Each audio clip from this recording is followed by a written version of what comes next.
Welcome to a all-new edition of Keefer's Corner. I'm Jeremy Naggard. That's Nick Pack, and that's Coach Keefer. Coach, how are you doing tonight? Doing great. So we start the playoff season.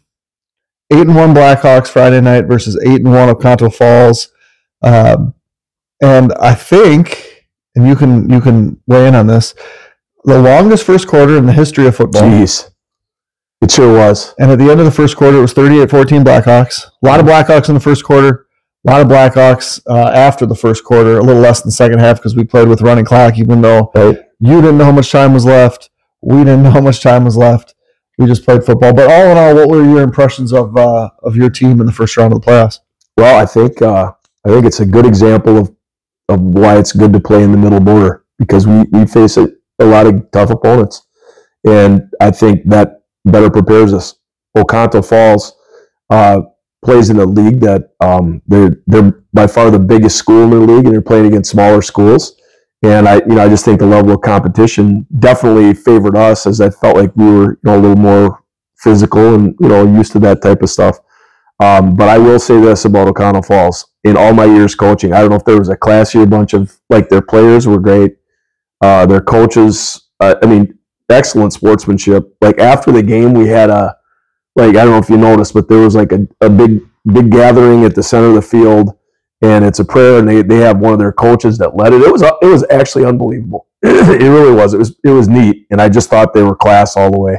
But I was thrilled with our effort. I thought we started fast, and we wanted to get it going. And it's this time of the year, a huge thing is being healthy, and if you can get to running clock instead of playing a grinder, that's a huge advantage, because it's taxing, so we're trying to shorten some things up and keep that going. So I thought really it went about as well as it could.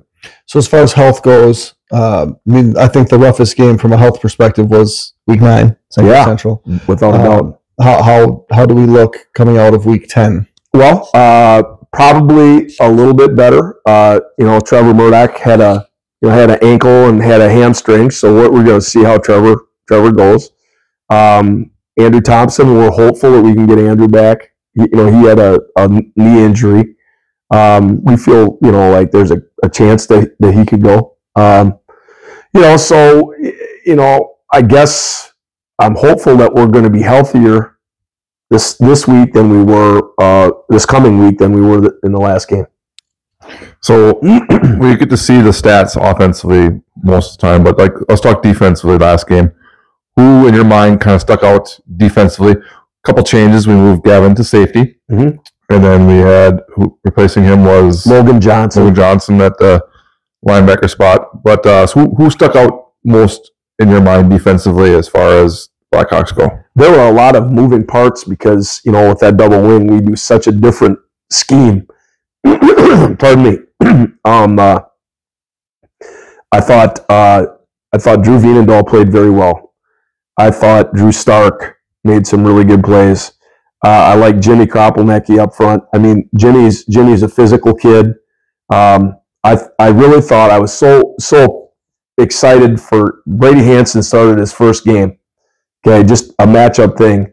Logan Johnson also started. Logan's played quite a bit, but both those guys definitely stepped up, and they were very solid.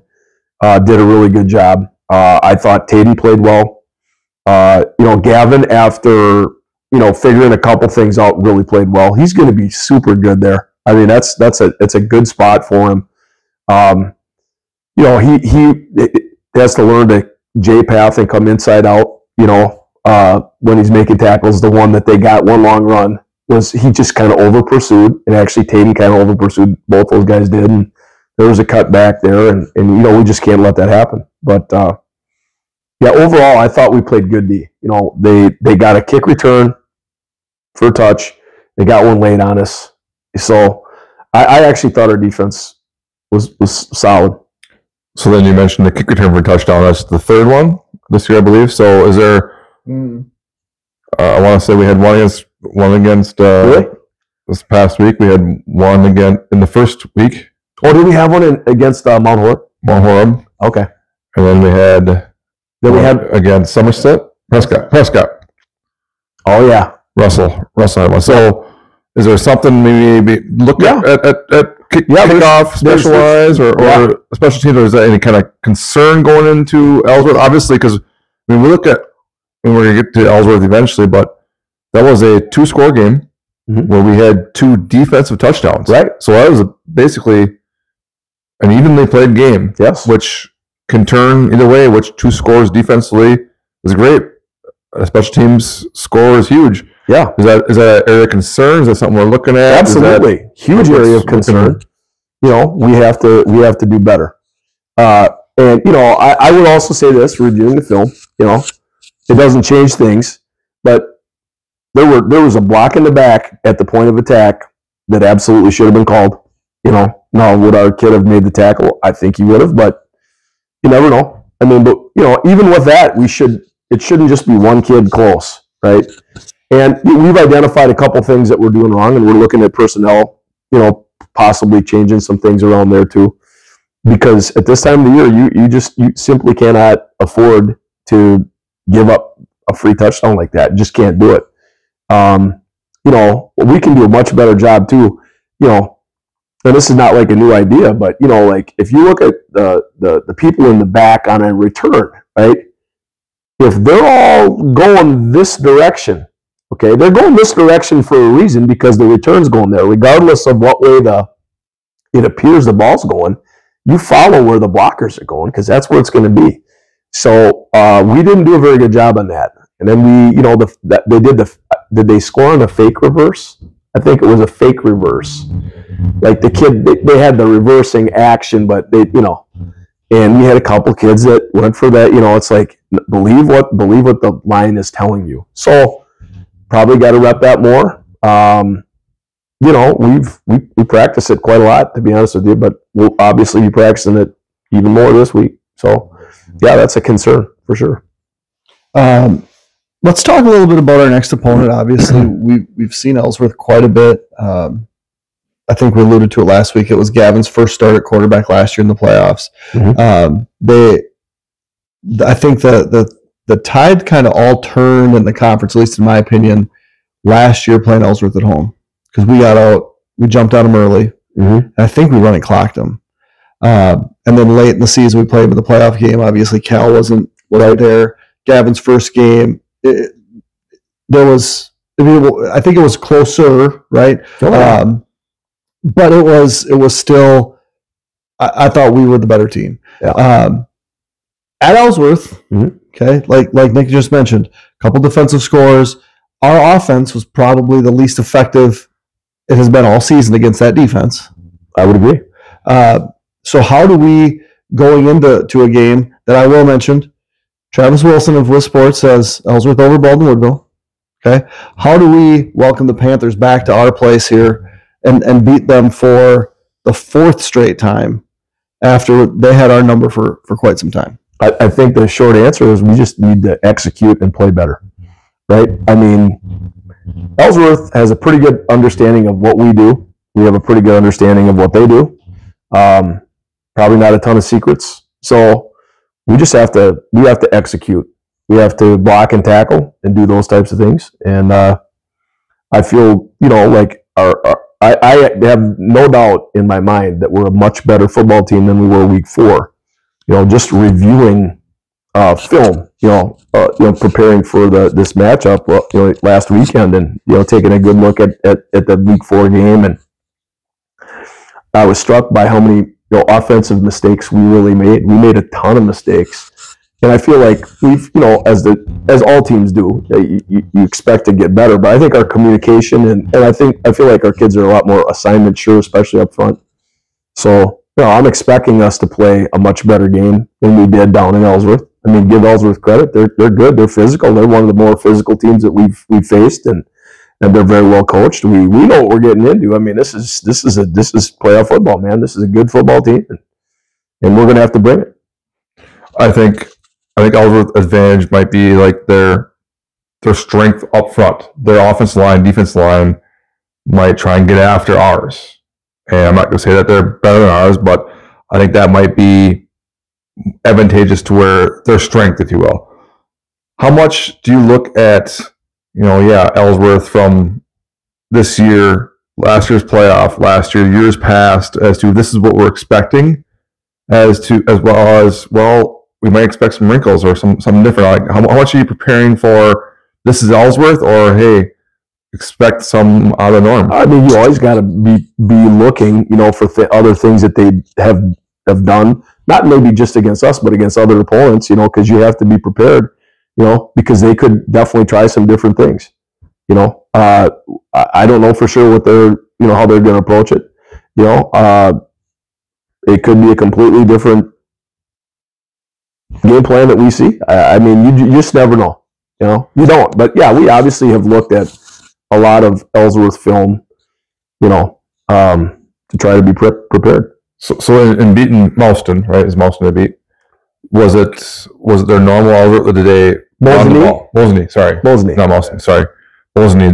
Was it run the ball, sneak in some passes with Roll? Roll's a big, huge target, 6'7", whatever it is. Yeah, they is that kind of their still? Yeah. They did what Ellsworth typically does, but yet they also played Omar Colson, 14, played Summit quarterback, which is a little bit of a change. Stoltenberg started. They brought in Omar. They went back to Jack. We could obviously see either quarterback. So you have to prepare. It's not. They're still running a similar offense. There's absolutely could be wrinkles. But you go at this point in the year. You've seen so many different things from so many different teams. So I feel like, you're generally prepared for, what you might see. It's not going to be drawn up something probably brand spanking new. It's probably, hey, remember how we did this against this opponent or that against that opponent? But we'll see.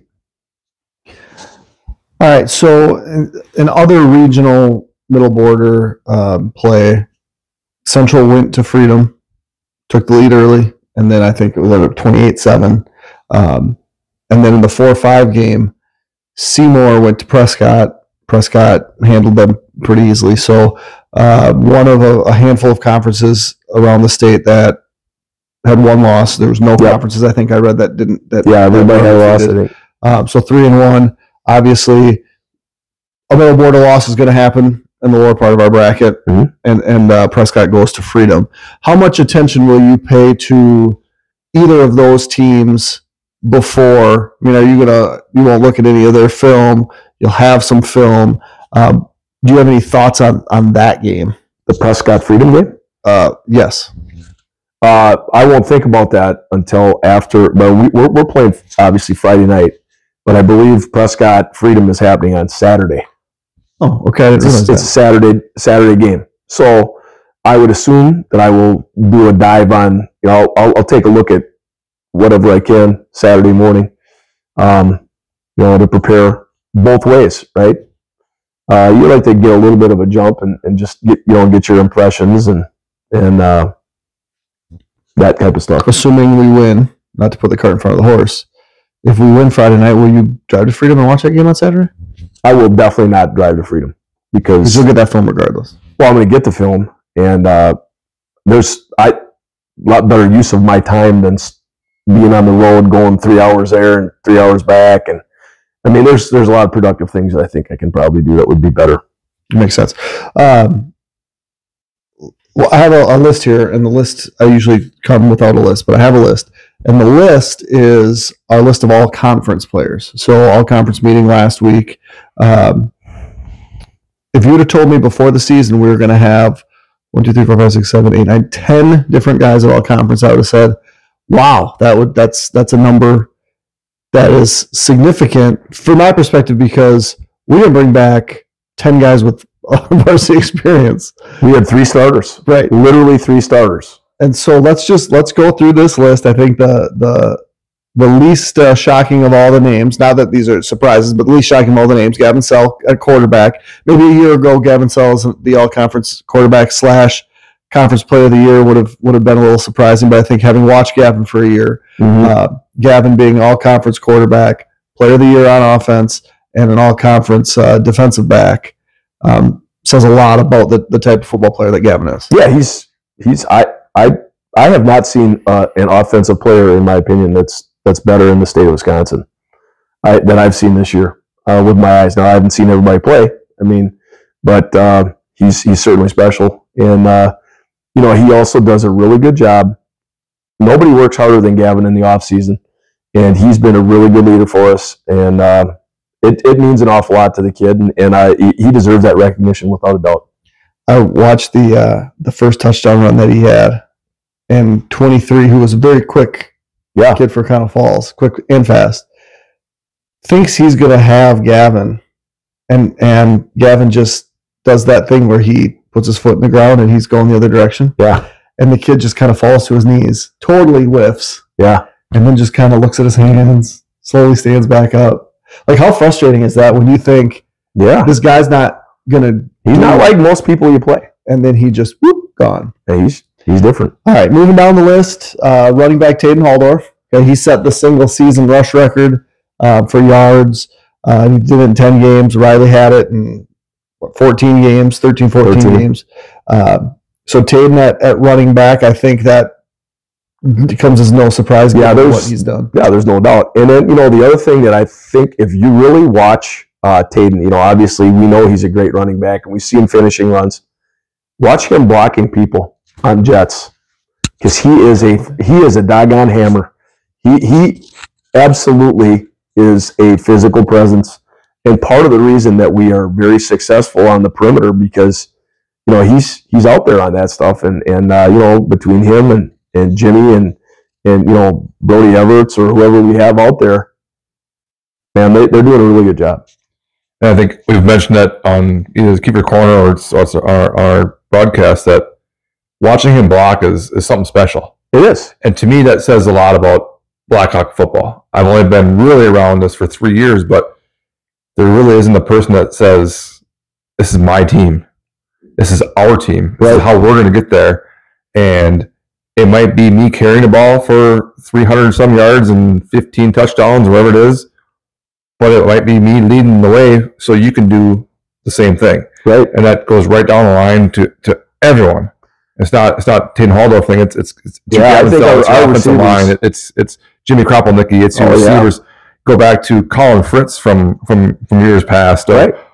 Was there ever a better blocking receiver? Yeah, he absolutely. I mean, just to me, the Blackhawk way of let's all do it for someone. Yeah. No, that's great. No, I mean, no doubt. And I believe Fritz got his first start. I didn't get to check the box score, but I did hear he played a lot.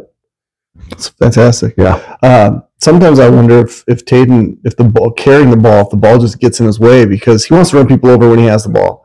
It's probably a little bit easier to run people over if you don't have the ball. That's why maybe he's so excited when he gets out on the perimeter. Because those Jets, it was like early in the game, it was third and long, I think. And I'm like, geez, are we going to throw the ball? We haven't had much success throwing it. No, we're just going to give it to Dane and let Taden do his thing on the perimeter, let those other guys do the thing on the perimeter. And then it's 9 yards first down. And I do want to say real quick, maybe the first or second possession, he missed a block. And we called him out on it. We're like, whoa, Taden missed a block. And then very next play, he got the guy twice. Mm-hmm. I'm like, okay, you probably heard us. And enough said. All right, moving down the list here. Graydon Monacan, out wide receiver. Didn't involve our receivers a whole lot last Friday. Obviously, Graydon is out for the season. But a nice recognition, deserving recognition for Graydon. Yeah, I mean, there's no question. He is recognized for, I don't know, he had 370 yards or whatever it was. I think he had 5 touchdowns. But he's also a dominating blocker. I mean, he's been fantastic out there.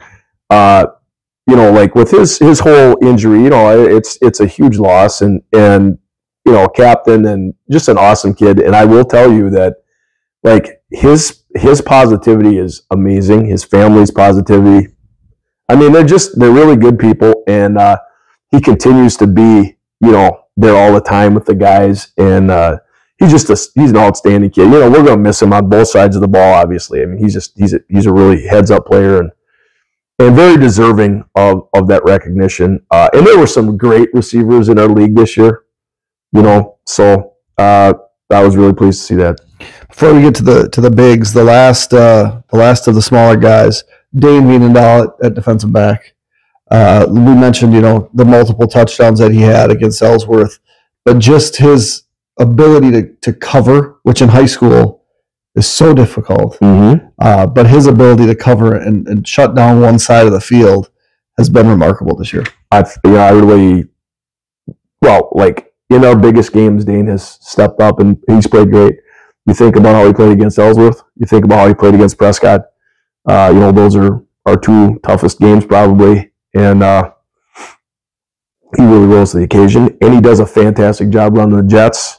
And he's just a really good player, man. He's a fast kid. I'm just glad we have him, and he's a super humble dude. He's just a great kid. I mean, yeah, Dane is fantastic.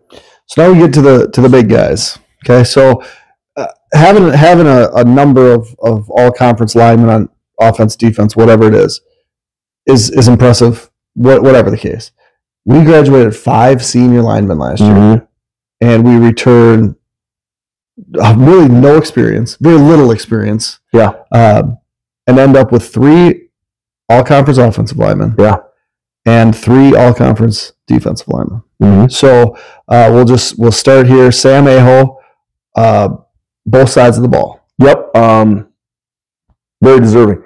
I would say that Sam Aho is one of the best guards that we've had here in the last handful of years, at least. He is really playing well. Great leader, strong at the point of attack, terrific double teamer, but he's a very, very good athlete. He can pull, he can horn pull, he can kick pull for us, he can counter pull for us, he can pass protect, he can block linebackers. He's very, very smart, like a 3.75 GPA kid, great communicator, and he's tough as hell. He's a tough kid. I mean, he is a pleasure to be around, and he is really, really good. Also, defensively, he's going to draw a lot of double teams because he's a physical kid, right? I mean, he doesn't have eye-popping stats in the tackle department, doesn't have a ton of sacks, but when you want to talk about a kid that's tough up front, and he battles, and he's a terrific kid, no doubt. And Sam was someone that obviously behind all those guys last year, you mentioned him a few times as someone that was ready to contribute. Absolutely. Ready when his numbers called. Yeah, I said he's probably the best junior O-lineman to never really start. He played a lot last year, but he never was a starter. Right. But last year he was good, but this year, I mean, he has made he's made a big jump. I mean, just they get stronger and better understanding, and yeah, I mean, it's been really great to watch Sam. Okay, so 4 other linemen here. 2 on offense, 2 on defense. Trevor Murdoch, who I just realized today, I guess I operated under the assumption all year that he was a senior. He's just a junior. He's a junior. All conference on the offensive side. Obviously, someone that you've moved around a little bit on defense here the last few weeks. Yeah, he plays some linebacker, and then he also plays some D tackle actually for us. And honestly, his best position down the road might be the end. To be honest, but we're just trying to put the best 11 we can for what we're doing. But Trevor at O-line he's got a nice mean streak to him. I was wondering when that was going to come up. We talked about. Oh yeah, he's got a little edge to him, and I like that a lot.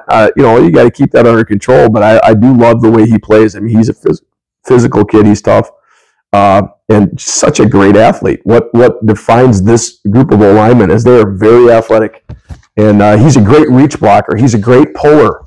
He's great at the point of attack. He's he understands what we want him to do, and he's doing a heck of a job.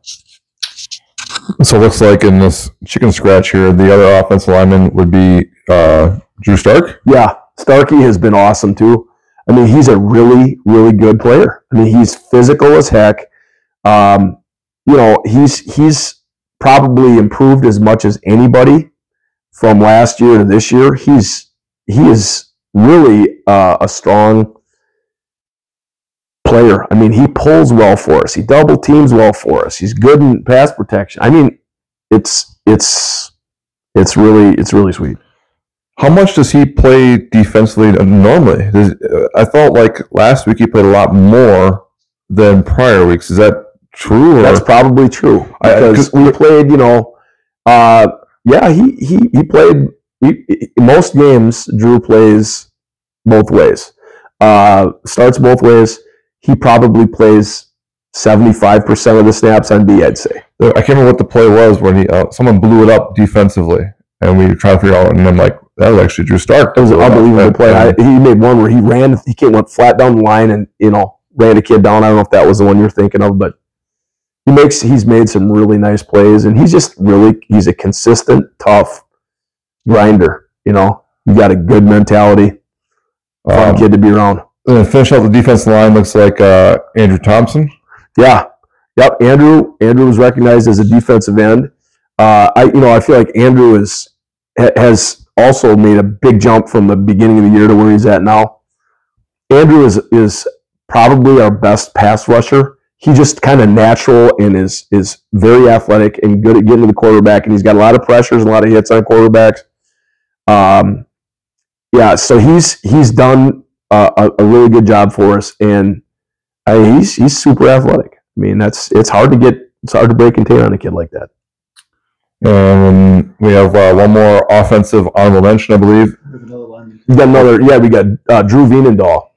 Drew Vienendahl has been lights out this year. I mean, he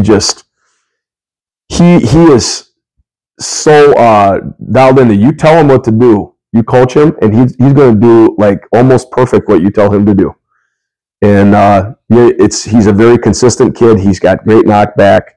He's a very good athlete. Sheds blocks well. He's very good against the run, and he's also, I can't remember if he had like 4 or 5 sacks. He's just a really good player. He's a tough kid and played very well at left tackle this last week. Oh yeah, he filled in for Andrew Thompson and really did a fine job. Is it just my perception of watching him, or does he have are his arms really, really long? He is a long kid. Very, very long. Long levers. Like shockingly, he'll extend, and it's like it's a huge benefit in football. Yeah. That's that's a thing, obviously, combine, they're always looking for guys that have the long arms because it's hard to block. You get extension on people, they can't get into your body. Right. He's got a very nice build. He's strong as heck. You talk about another kid that works his butt off in the weight room. Drew's works as hard as anybody. He had a block that I think we were watching the replay of, where he makes the block, drives the guy downfield, continues to drive the guy downfield. Yeah. And I think it was like a 13, 14-yard gain. You remember what I'm talking about? 13, 14-yard gain in the middle of the field, and the guy that he's blocking finally just kind of turns and runs away, and he's chasing him. He's like 18 yards down the field trying to find the guy to block, and the guy's giving up. Like that type of stuff is not only really hard to teach, right? But then to get in that moment and have guys doing it where you're just like, didn't hear the whistle, I'm coming after you. And he's not even a starter on the line. Yeah. Like that to me is crazy. He's definitely good. I mean, he's right there. I mean, we feel very confident plugging Drew in. He's definitely the next guy. So I think Trevor, and I think the one we haven't talked about yet is Jimmy, right? Jimmy Kropelnicki. Honorable mention tight end. The thing with all conference, the middle border, we have the fullback / tight end is together, and the WFCA kind of does that too. I don't like it because they're very different positions. Central had a kid that had, that Hague kid, I don't know how many yards he had, a lot of, 800 yards or something like that. Maybe 600, I can't remember. But, he had the big stats. And Jimmy is a fantastic blocker. And I guarantee you Jimmy can catch the ball. And he will catch the ball. He's caught it some. He hasn't caught a ton. He doesn't have the eye-popping numbers, but he's a very talented kid that will get his, opportunities. And, he's another great kid, and then, so we're talking about the kids that got this. There's so many guys that are also right there, I think like Phelps. I mean, you can't get everybody on. Like defensive back. Braden Monacan is fantastic back there. Right. When the conference nominates seriously for like D-back, there were 16 kids nominated. And I'm like, what? There are some schools that, are like, hey, I get it, you're trying to get recognition, but if you win a couple games and you got 3 guys nominated for 4 positions, right, that's not very realistic. Right. And so I was going to ask you that, like, who are your, and that's the thing, like there's a finite amount of names that are going to be recognized. Yep. So who are your like notable, like you leave and you're like, man, these guys are guys that could have been, maybe should have been, wanted to be all conference, because there's a few that stick out. Yeah, I think Tatum is definitely an inside linebacker that deserves all conference recognition. Again, Will Phelps is good. He really is. He's a good player. If you think about it, I mean, there's look at our offense. You have three alignment, a tight end, a receiver, a running back, a quarterback. I mean, That's pretty good. 7 guys. And then, so I thought we did pretty well. The other thing that you have to be somewhat aware of is I've seen people do it. If you nominate too many, then it backfires on you and you can't, you know what I mean? Mm-hmm. I thought it went very well, and I was very, it's never perfect, but it was good.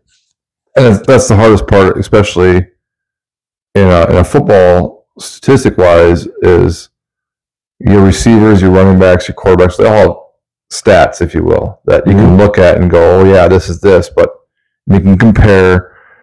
I guarantee those 3 offensive linemen, and 4 if you want to include Jimmy in that, are going to look at the 2 that didn't make it and go, we wouldn't be here without you. Oh, yeah. I mean, if you have a weak link in the offensive line, you got to make up for that. And it's Will Phelps and Andrew Thompson, I believe, that the 2 that didn't make it, but it could have been, those 2 instead of 2 other ones. And true, I think they know that they are the all-conference offensive line. Right.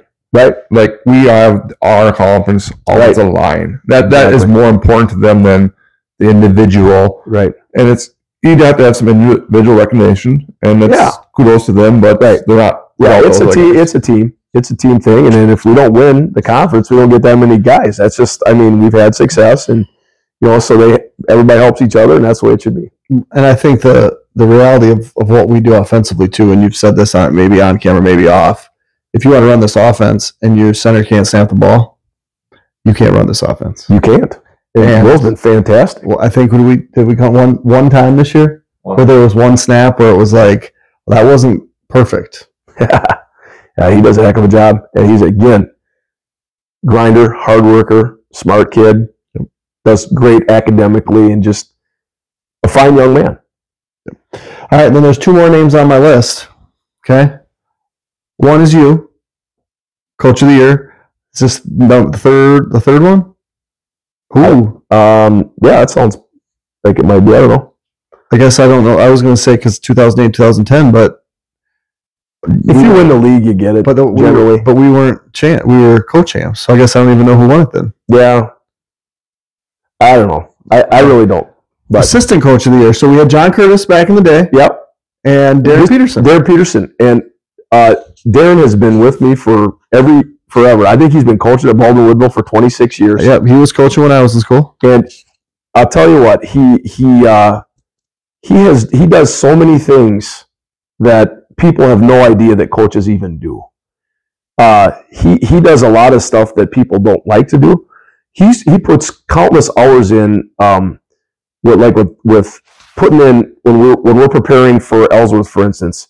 He'll go in and he'll identify the play, he'll identify the formation, and Huddle does some of the other stuff, the data, 1st and 10, 2nd and 7, where the ball is. But it takes a lot of time when you start looking at motions And you start looking at, are they running to the tight end, or they run away from the tight end? What do they do with the sniffer? Do they run, trying to get, all that input. Now, he's not the only one, but he does an awful lot there. And we've tried to kind of break it up so it isn't too much for any one person.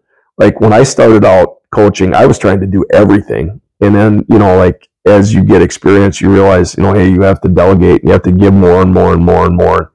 And, Darren does all kinds of stuff. And then, handles.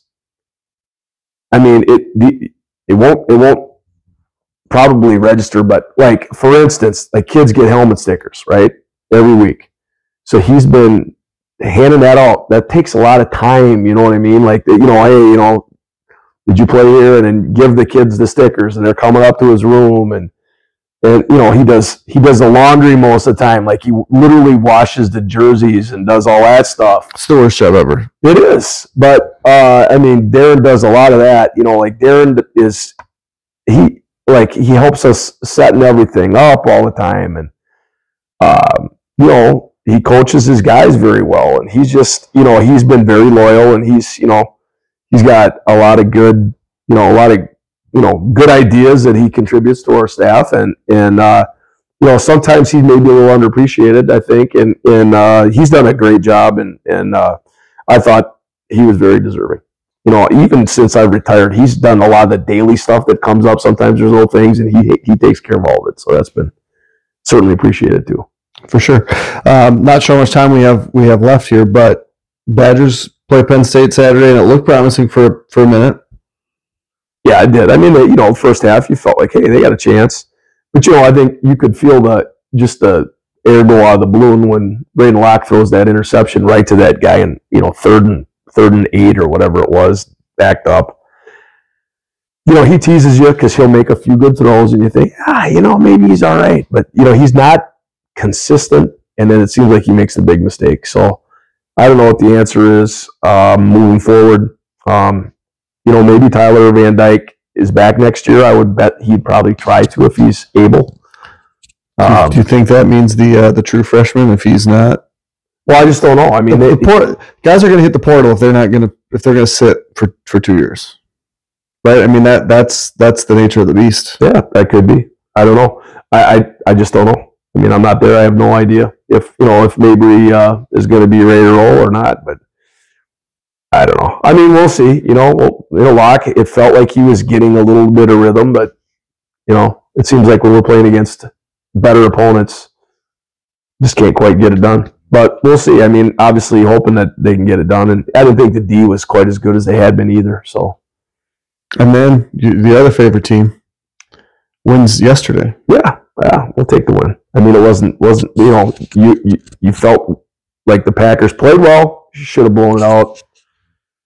Didn't score early, and then lucky to win it at the end. I thought it was great how the running back slid down, took a knee to ensure that they didn't score too early and give them a chance to tie and beat you going for 2.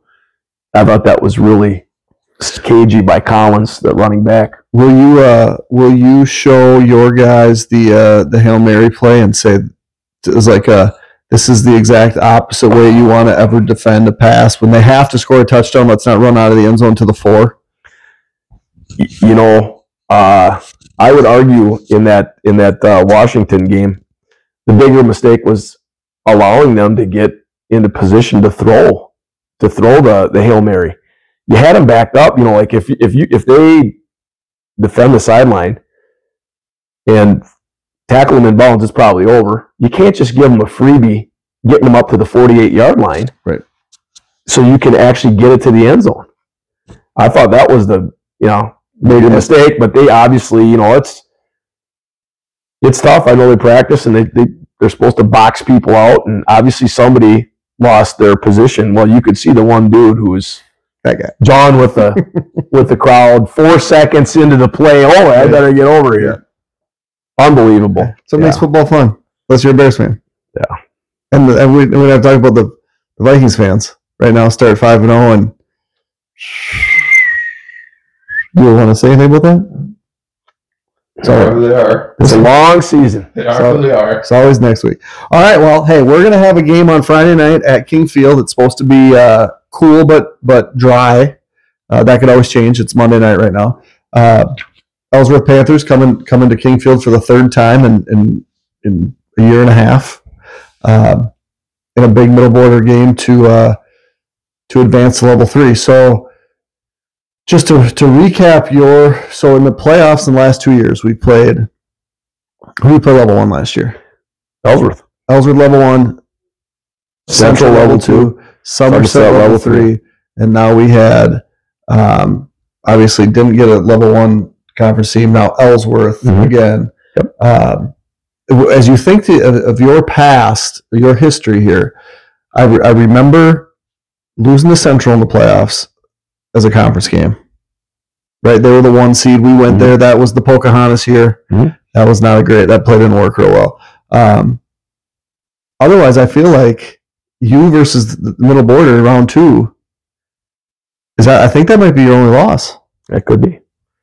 Let's keep this streak rolling. Let's keep that streak going. All right. Okay. Friday night we'll be at King Field. That's Nick Pack. That's Coach Keefer. I'm Jeremy Nygaard. This is Keefer's Corner, and we'll see you on Friday night. So long.